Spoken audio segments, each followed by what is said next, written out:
ताई अरविंद केजरीवाल यांना पुन्हा एकदा ईडीचं समन्स जे आहे ते आलेलं आहे.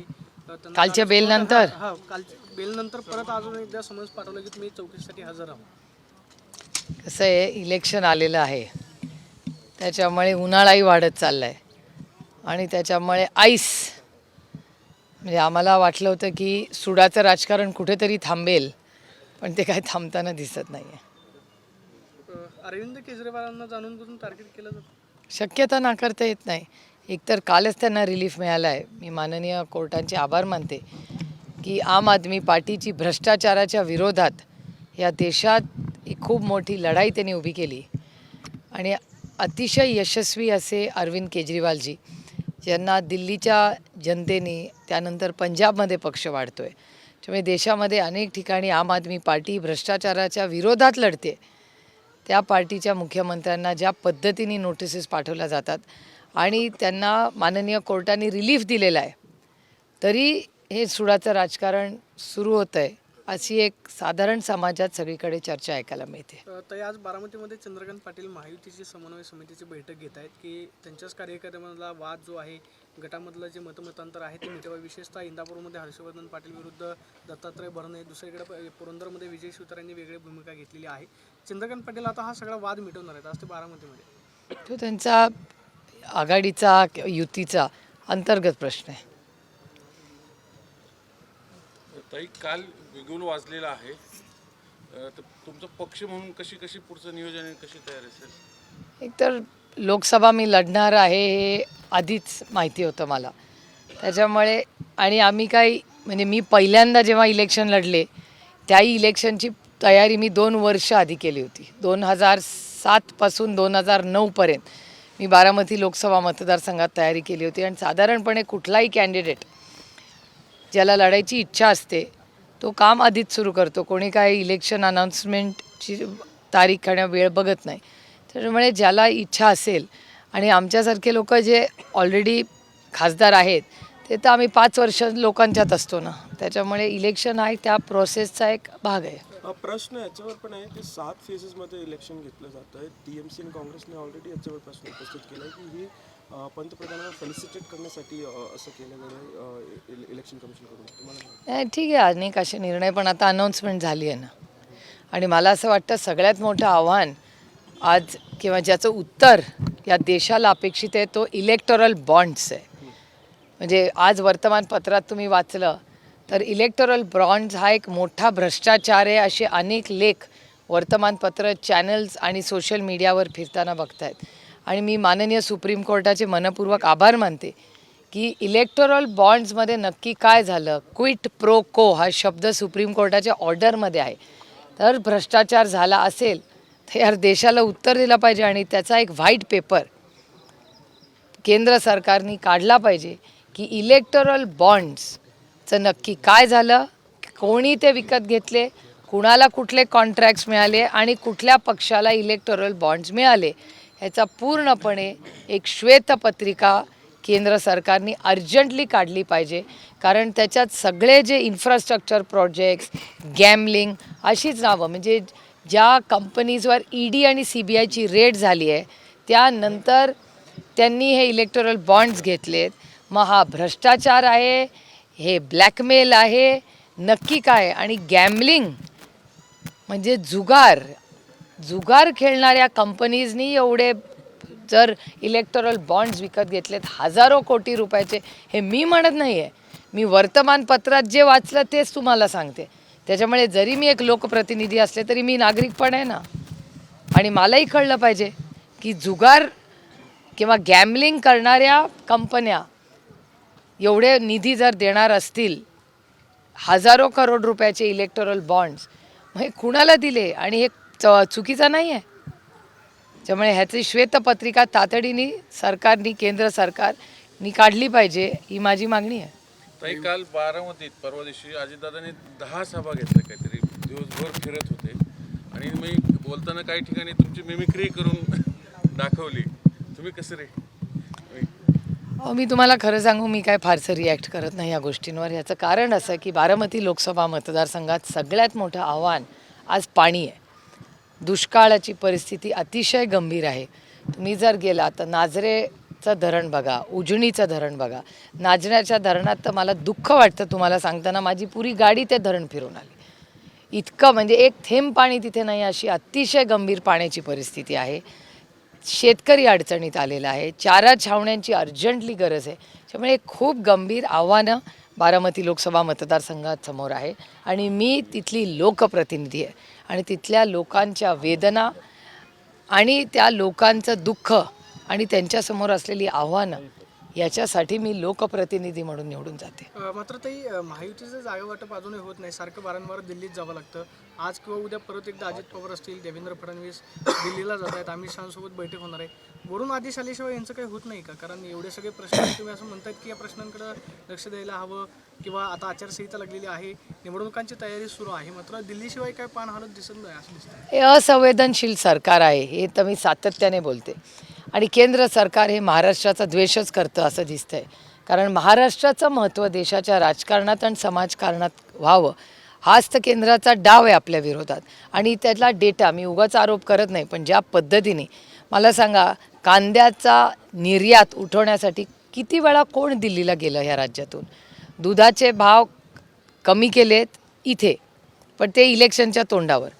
आणि त्याला बेनिफिट हा शेतकऱ्याला काही कधी मिळाला आहे का, वाढीचा किंवा कमी व्हायचा? तर अजिबात नाही.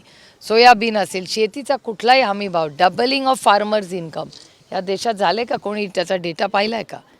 अहो सोडा, नामो रोजगार योजना जी बारामतीत झाली त्याच्यात 43,000 नोकऱ्या मिळणार होत्या असं आम्हाला सांगण्यात आलं. आणि वर्तमानपत्रात आलं आहे की तिथला पॅन्डॉल फार चांगला होता, त्याच्यात काही वाद नाही. पण असं मी वर्तमानपत्रात वाचलं की त्याच्यावर 5 कोटी रुपये खर्च झाले. आता झाले का नाही मला माहिती नाही, त्या वर्तमानपत्रात जे आले, कारण का माझा अजूनही माध्यमांवर विश्वास आहे, त्याच्यामुळे माध्यमं जे सांगतात त्याच्यावर मी विश्वास ठेवते. त्याच्यामुळे 5 कोटी रुपये फक्त पॅन्डॉलवर ठेवले. 43,000 नोकऱ्या तिथे होणार असं सांगण्यात आलं आणि त्याचं आम्ही स्वागत केलं. आणि त्यानंतर फक्त 10,000 नोकऱ्या झाल्यात असं कालच मला सांगण्यात आलं ऑफिशियली. आणि त्या 10,000 पैकी किती परमनंट हेही आम्हाला माहिती नाही. आता विचार करा, 43,000 नोकऱ्या देणार होते, त्यातल्या 10,000च झाल्या, मग 33,000 कुठे गेल्या? मग जुमला नाही आहे.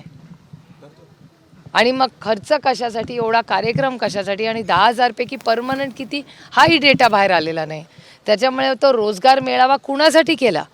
आणि माझं म्हणणं आहे की एवढा भपका करून, एवढा खर्च करून सर्वसामान्य मायबाप जनतेच्या पदरात काय पडलं? मी टीका करण्यासाठी नाही. जर 10,000 नोकऱ्या होत्या तर त्यांनी सांगायचं की 10,000 नोकऱ्यांसाठी आम्ही उपक्रम घेतोय.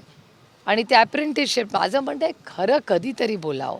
कारण का हा या मुलांच्या आयुष्याचा प्रश्न आहे. पोलीस भरतीचा तुम्ही बघताय काय झालं, तलाठी भरतीमध्ये भ्रष्टाचार झाला. त्यामुळे ह्या नवीन पिढीने कसा या सरकारवर विश्वास ठेवायचा, कोणीही कसा ठेवायचा? इलेक्शनचे फेजेस जर पाहिले ना, तामिळनाडूत एकच फेजमध्ये सगळं इलेक्शन उरकलं जातं आणि इकडे जिथं BJPचे 4 राज्य आहेत तिथं असं व्यवस्थित प्लॅनिंग करून, आणि बिहार महाराष्ट्रामध्ये 5-5 फेज लावलं. काय गणित काय नाही. तुम्हीच मॅच करा ना डेटा. तुम्ही डेटा स्पीक्स फॉर इटसेल्फ. जिथे ते अंडर प्रेशर आहेत तिथे त्यांनी तसं केलेलं आहे. म्हणजे तुमचे सर्वे आणि तारखा ह्याच्यात काय को रिलेशन आहे का? ते आर्टिफिशियल इंटेलिजन्स वाढवून करा अनालिसिस. फार काय अवघड नाही आहे ते ॲनालाइज करणं. काही पुण्यातली वाहतूक कोंडी काही नवीन नाही, पण जेव्हा सिंहगड रोडचा ब्रिज जेव्हापासून होतोय त्याच्यापासून पुढे देखील दाहिरीतल्या लोकांना धक्का जो आहे तो वाहतूक कोंडीचा अजूनही बसतो. रस्ते जरी थोडे वाईट झाले असतील तरी 1-1 तास दाहिरी फाट्यापासून या ठिकाणापर्यंत यायला लागतो. वाहतूक कोंडीचं नियोजन DPDC प्लॅनिंग कमिशन किंवा या सगळ्या महापालिकेच्या ज्या गोष्टी आहेत वाहतूक विभागाच्या, ते कुठे कमी पडते? प्रशासन 2 वर्ष 2.5 वर्ष झाली आता कॉर्पोरेशनचं इलेक्शन झालेलं नाही आहे. आणि फक्त इथे धायरीचाचा विषय नाही आहे, तिथे वारज्याला पण एक ब्रिज हवा होता, त्यालाही विरोध केला यांनी. पर मागच्या आठवड्यात आम्ही त्याच्या विरोधात आंदोलन पण केलं. म्हणजे ठरलेला ब्रिज यांनी कॅन्सल केलेला आहे. त्यामुळे कम्प्लीट मिसमॅनेजमेंट. गेले 5 वर्ष आणि आत्ताची 2 वर्ष 2.5 वर्ष इलेक्शन झालं नाही. हे पूर्णपणे मनमानी करणारं सरकार आहे. दडपशाही वाढत चालली आहे आणि लोकशाहीच्या मार्गाने सत्तेचं विकेंद्रीकरण व्हावं हा जो कैलासवासी यशवंतराव चव्हाणांचं ध्येय धोरण होतं, त्या निर्णयाच्या अतिशय विरोधात हे काम सगळं राज्यात चाललेलं आहे. आणि दुर्दैव आहे की घरं फोडा पक्ष फोडा ह्याच्यात ते इतके व्यस्त असतात की विकास कामं, विकास फक्त शब्द भाषणातून येतो, कृती करताना मला ते कुठेही दिसत नाहीत. आणि पुण्यामध्ये तर मला काहीच दिसत नाही. अजितदादांनी अमोल कोल्हेंना चॅलेंज दिलं होतं शिरूरच्या लोकसभेच्या जागेसंदर्भात. तिथेच आढळराव राष्ट्रवादीत प्रवेश करून लोकसभा लढवत आहेत. नेत्यांची इकडनं या पक्षातून त्या पक्षात उडी मारणं इतकत योग्य आहे काही सध्या? तर ते त्यांच्या आघाडीचा प्रश्न आहे.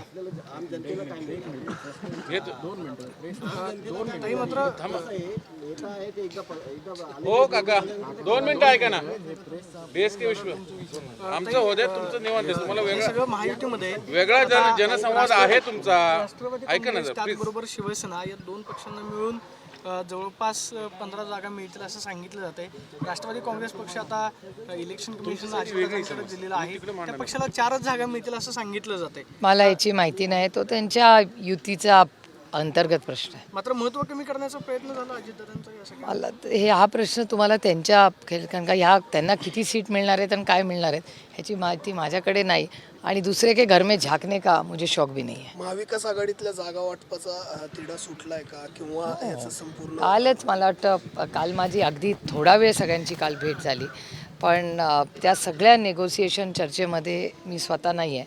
पण माननीय जयंत पाटील राऊतसाहेब आणि माननीय बाळासाहेब थोरात या सगळ्यांनी तुमच्या मुंबईच्या टीमकडे सगळ्या प्रश्नाची उत्तरं असतील. आज देवेंद्र फडणवीसांच्या हस्ते मुंबईमध्ये काँग्रेसनं होती तो क्या या पुस्तकाचं प्रकाशन होतंय. एकीकडे राहुल गांधी मुंबईमध्ये आलेले आहेत. भारत जोडो न्याय यात्रा त्यांची चांगला प्रतिसाद मिळाला हे पाहायला मिळालं. मात्र त्या पार्श्वभूमीवरतीच राहुल गांधी मुंबईत असताना पुस्तकाचं प्रकाशन होतंय. महत्त्व कमी करण्याचा प्रयत्न केला जातोय किंवा याच्यावरचं लक्ष हटवण्याचा प्रयत्न केला जातो असं मला वाटतं? एखाद्या पुस्तक प्रकाशनाचं आणि एका फील्डवरच्या नेत्याचा काय संबंध? तर लोकशाहीमध्ये प्रत्येकाला अधिकार आहे हो त्यांच्या पद्धतीने काय करायचा. आणि काँग्रेस नसती तर काय काय झालं असतं ह्याच्या नसतं, म्हणजे ह्यांच्या आयुष्यात काय झालं असतं ह्याच्यावर सविस्तर चर्चा करू शकतो. मी तर कधी तयार आहे त्यांच्याबरोबर बसायला. उदयनराजे भोसले यांची अजून उमेदवारी जाहीर झाली नाही आहे, त्याच्यावरनं तो वाद सुरू झाला आहे. ज्या पद्धतीने लंके आता पुन्हा राष्ट्रवादीमध्ये आले पवारसाहेबांसोबत, तसं तुम्ही आव्हान कराल का उदयनराजेंना? तर बघूया ना कुणाकुणाचं काय काय ठरतं बघूया ना. वसंत मोरेंचं पुढं काय? वसंत मोरेंची महाविकास आघाडीमध्ये त्यांची इच्छा असेल तर त्यांचं मनापासून स्वागतच होईल. मला असं वाटतं प्रत्येक कार्यकर्ता ज्याला दडपशाहीच्या विरोधात, महागाईच्या विरोधात, भ्रष्टाचाराच्या विरोधात, बेरोजगारीच्या विरोधात लढायचं आहे त्या सगळ्यांनी देश वाचवण्यासाठी एकत्र येण्याची गरज आहे. तुम्ही खडकवासल्यात नेहमी प्रयत्न करता, आम्ही बघतो, पण इथलं लीड काही कमी होत नाही कारण याला बेसिकली एका विशिष्ट विचारसरणीचा तो विषय आहे. मग त्या मतदारांना विकासाकडं मूळ मुद्द्यावर कसं आणणार? पण ह्या मतदारसंघातली ती समस्या आहे. ती असं नाही, मागच्या वेळेस लोकसभेला मोठी गॅप होती पण विधानसभेला ती गॅप कव्हर झाली.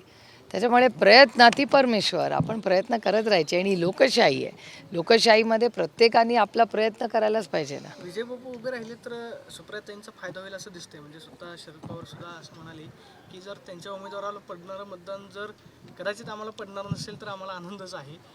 फायदा होईल असं वाटतं तुम्हाला विजय बापूंचा जर कदाचित उभे राहिले? एक तर मी राजकारण फायद्यासाठी आणि घाट्यासाठी, हा व्यवसाय नाही माझ्यासाठी. आणि त्याच्यामुळे मी लोकसेवेसाठी काम करते.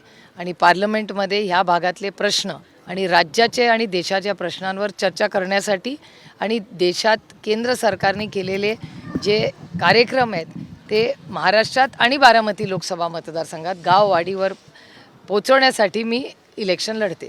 त्याच्यामुळे ते धोरण लक्षात ठेवून ह्या गोष्टी होत राहतात. ताई, आचारसंहिता लागू होण्याआधी अनेक शासकीय कार्यक्रम आपण बघितले, किती करोडोंचा खर्च. आता आचारसंहिता लागली एका अर्थाने, म्हणजे आता तरी हे सरकारी खर्चानी प्रचार होणार की कसं? म्हणजे तुम्ही काय आता काय माहिती, आता सरकारी पैशाचा चुराडा, जो निधी हा शाळा, कॉलेज, हॉस्पिटल बांधायला देऊ शकत होते, आमच्या अंगणवाडी भगिनींना पगारवाढ देऊ शकत होते, असा सगळा निधी हा अशा त्यांच्या वैयक्तिक पब्लिसिटी आणि स्वार्थासाठी वापरला गेला आहे. त्यामुळे दुर्दैव आहे की महाराष्ट्राच्या राजकारणात आणि समाजकारणात सत्तेचा इतका गैरवापर मी कधीच नाही पाहिलेला.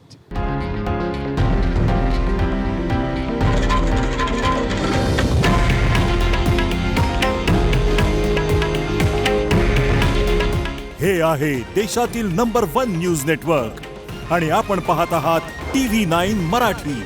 काळजी तुमची, हित महाराष्ट्राचं.